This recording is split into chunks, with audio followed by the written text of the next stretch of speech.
নমস্কাৰ ভৰালিছ ইনফো চেনেলৰ অন্য এটা গুৰুত্বপূৰ্ণ ভিডিঅ'লৈ আপোনালোকক স্বাগতম জনাইছোঁ।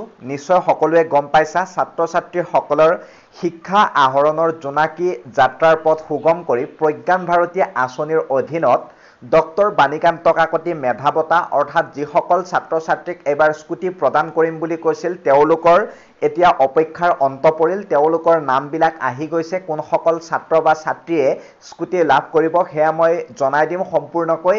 এই ভিডিঅ'টো শেষলৈকে চাবা, লগতে যদি নতুন হয় চেনেলটো ছাবস্ক্ৰাইব কৰিবা।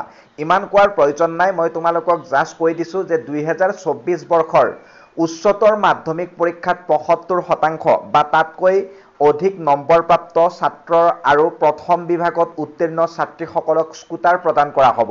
৬০%ৰ পৰা ছোৱালী আৰু ৭৫%ৰ পৰা তোমালোকৰ ল'ৰা।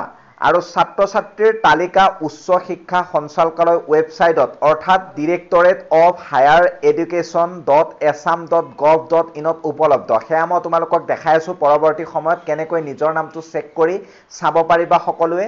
ইয়াত কিছুমান কথা উল্লেখ কৰিছে, সেইখিনি কথা জনাটো অত্যন্ত আৱশ্যকীয়। যদি উক্ত তালিকা সন্দৰ্ভত আপত্তি বা শুধৰণি আছে আপোনালোকৰ, তেন্তে তলত দিয়া ইমেইলত আবেদন দাখিল কৰিবলৈ অনুৰোধ জনোৱা হ'ল। যদি আপোনাৰ নামটো নাহিল, আপুনি যদি 60% পাইছিল ছোৱালী মানুহ হৈ কিনে বা ল'ৰা মানুহ হৈ যদি 75ৰ ওপৰত পাৰ্চেণ্ট পাইছিল, তেন্তে আপোনালোকৰ ইয়াত যিটো ইমেইল ID দিয়া আছে এই ইমেইল IDটোত আপোনালোকে ধুনীয়াকৈ যোগাযোগ কৰিব পাৰিব। ইয়াত বেলেগ একো নাই। ইয়াত এটা কথা লিখিছে গুৰুত্বপূৰ্ণ, যিসকল ছাত্ৰ ছাত্ৰীয়ে সুধি আছিল মোক ড্ৰপ বা বেটাৰমেণ্ট দিয়াৰ পিছত এই আঁচনি পাবনে নাই। ইয়াত লিখিছে ড্ৰপ বা বেটাৰমেণ্ট দিয়াসকলে এই আঁচনিৰ আওতাত নপৰিব। এই বঁটাৰ বাবে নিয়মীয়াকৈ দ্বাদশ শ্ৰেণী উত্তীৰ্ণ হোৱাসকলেহে যোগ্য বিবেচিত হ'ব। আৰু অহা বছৰ ৭৫% ল'ৰা ছোৱালী বুথ পাব লাগিব, দুয়োটাই পাব লাগিব।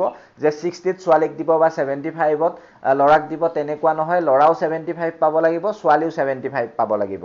আৰু ইয়াত তোমালোকৰ দেখুৱাইছে যে ছাত্ৰ মানে 2024-25ৰ কিমানে পাব। ৭,৯৩৮ গৰাকী ছাত্ৰই পাব, তাৰপিছত ছাত্ৰীয়ে পাব 40,735 গৰাকী। টোটেল ল'ৰা ছোৱালী মিলি 48,673 গৰাকীয়ে এইবাৰ স্কুটি লাভ কৰিব। আৰু ইয়াত তোমালোকে দেখিছা 2023-24 পৰ্যন্ত এই বঁটা লাভ কৰা মুঠ ছাত্ৰ আৰু ছাত্ৰীৰ সংখ্যা কিমান আছিল দেখিছা, 1,09,769 গৰাকী।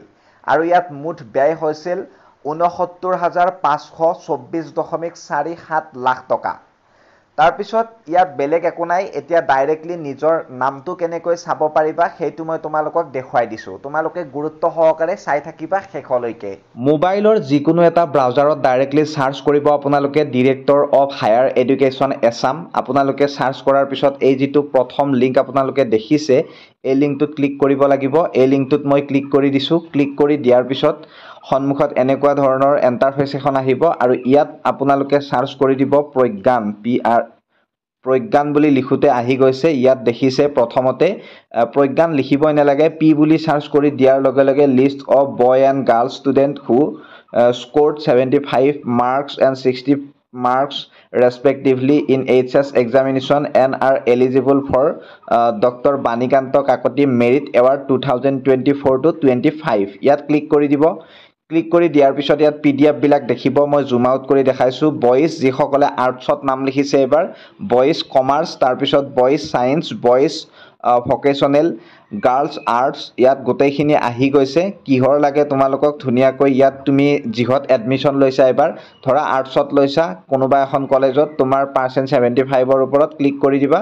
ক্লিক কৰি দিয়াৰ পিছত ধুনীয়াকৈ এনেকৈ PDFটো তোমালোকে ভিউ কৰিবা।